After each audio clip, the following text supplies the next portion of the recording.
करवा चौथ व्रत कथा।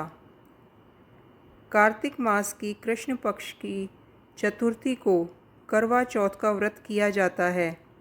सुहागिन स्त्रियां अपने पति की दीर्घायु के लिए यह व्रत करती हैं।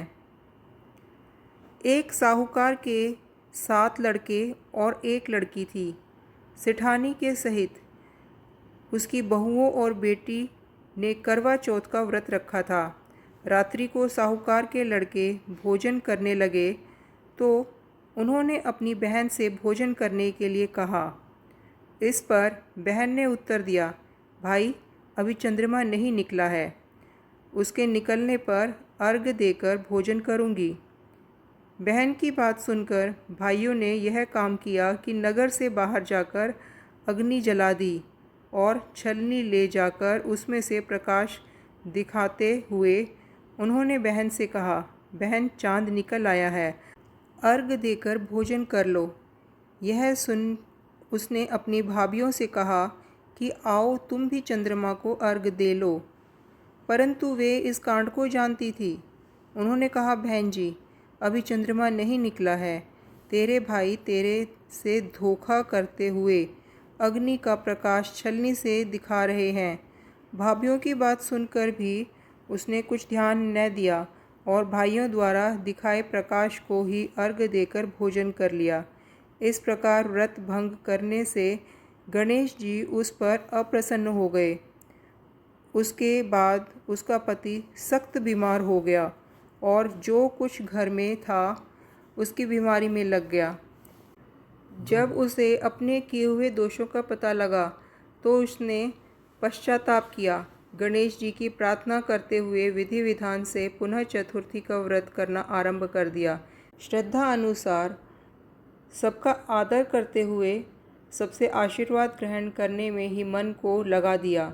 इस प्रकार उसके श्रद्धा भक्ति सहित कर्म को देखकर भगवान गणेश उस पर प्रसन्न हो गए और उसके पति को जीवन दान देकर उसे आरोग्य करने के पश्चात धन संपत्ति से युक्त कर दिया। इस प्रकार जो कोई छल कपट को त्याग कर श्रद्धा भक्ति से चतुर्थी का व्रत करेंगे वे सब प्रकार से सुखी होते हुए कलेशों से मुक्त हो जाएंगे। जय श्री गणेश जी की। गणेश जी विनायक जी की कहानी। एक अंधी बुढ़िया थी जिसका एक लड़का और लड़के की बहू थी। वह बहुत गरीब थी। वह अंधी बुढ़िया नित्य प्रति गणेश जी की पूजा किया करती थी। गणेश जी साक्षात सन्मुख आकर कहते थे कि बुढ़िया माई तू जो चाहे सो मांग ले। बुढ़िया कहती, मुझे मांगना नहीं आता, सो कैसे मांगूं और क्या मांगूं। तब गणेश जी बोले कि अपने बेटे बहू से पूछ कर मांग लो। तब बुढ़िया ने अपने पुत्र और पुत्रवधू से पूछा तो बेटा बोला कि धन मांग ले और बहू ने कहा कि पोता मांग ले। तब बुढ़िया ने सोचा कि बेटा बहू तो अपने अपने मतलब की बात कहते हैं। अब बुढ़िया ने पड़ोसन से पूछा तो पड़ोसियों ने कहा कि बुढ़िया तेरी थोड़ी सी ज़िंदगी है, क्यों मांगे धन और पोता, तू तो केवल अपने नेत्र मांग ले जिससे तेरी शेष जिंदगी सुख से व्यतीत हो जाए।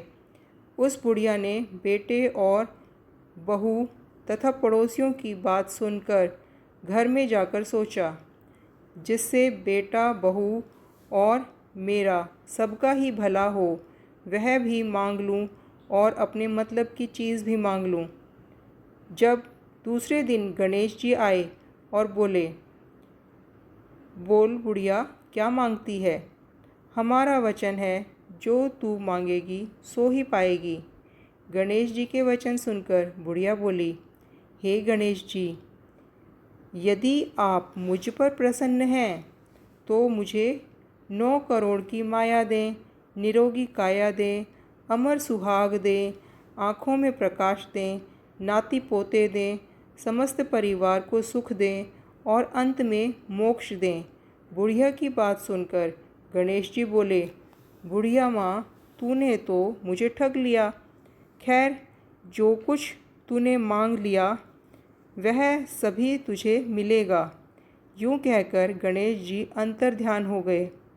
हे गणेश जी, जैसे बुढ़िया माँ को मांगे अनुसार आपने सब कुछ दिया है, वैसे ही सबको देना और हमको भी देने की कृपा करना। जय श्री गणेश जी की।